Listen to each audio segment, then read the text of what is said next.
Welcome guys. तो आज हम एक्सरसाइज 1.4 का क्वेश्चन नंबर 2 सॉल्व करेंगे। तो देखिए इसमें बेसिकली हमारे पास क्या गिवन है, एक सेट गिवन है ए जिसमें एलिमेंट्स हैं ए कोमा बी, और दूसरा सेट हमारे पास गिवन है बी और उसमें ए बी सी एलिमेंट्स हैं। तो सबसे पहले उसने पूछा है क्या ए हमारे पास सबसेट है बी का।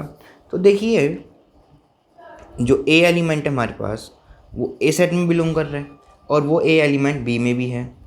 उसके बाद बी एलिमेंट जो है वो ए में बिलोंग कर रहा है और जो बी एलिमेंट है हमारे पास वो बी सेट में भी पड़ा है।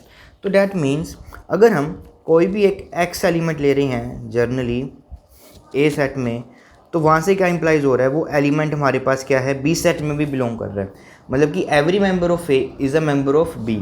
तो डैट मीन्स यहाँ से जो ए होगा हमारे पास वो सबसेट हो जाएगा बी का। तो ये हमारे पास यस, इसका आंसर आ जाएगा हमारे पास यस। तो अगले पार्ट में उसने ये पूछा है कि what is A union B. तो अब हम क्या करते हैं, इन दोनों सेट्स की यूनियन निकालते हैं। तो इनकी यूनियन देखिए, तो यहाँ पे ए बी है और यहाँ पर ए बी सी है जो इसमें ऑलरेडी इंक्लूडेड है। तो यहाँ से हमारे पास यूनियन क्या आ जाएगी इनकी, ए बी सी।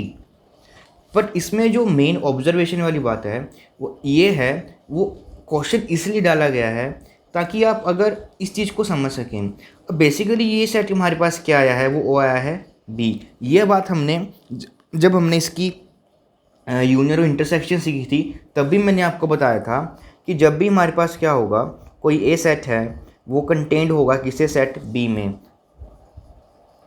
तो ऑलवेज क्या होता है, ए यूनियन बी, इन दोनों सेट्स की जो यूनियन होती है वो ऑलवेज क्या आएगी, हमारे पास बी आएगी। ये बात मैंने आपको पहले भी बताई थी क्योंकि ये सेट पूरा का पूरा इसमें इंक्लूड है।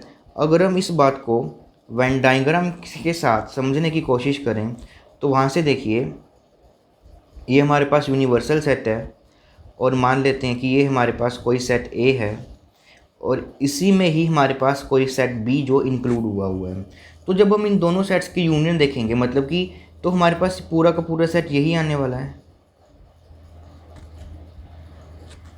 मीन्स अगर ए सेट हमारे पास बी सेट में कंटेंट हो जाता है तो दोनों की यूनियन में हमारे पास कोई नया एलिमेंट ऐड ही नहीं होगा, वो सिर्फ और सिर्फ हमारे पास जो बड़ा वाला है वो बी आ जाएगा। तो काफ़ी इजी क्वेश्चन था और हमें इस रिज़ल्ट को मेंशन याद भी रखना है कि अगर हमारे पास कोई ए सेट बी में कंटेंट है तो उसकी यूनियन उसके इक्वल आ जाती है। अगर इन केस हमारे पास बी सेट जो है वो ए में इंक्लूड होता तो अब की बार जो यूनियन होती हमारे पास वो क्या आती, बड़े वाला सेट। और बड़े वाला सेट कौन सा, ए, दैट इज़ ये वाला। तो ये चीज़ें आपको अच्छे से क्लियर होनी चाहिए।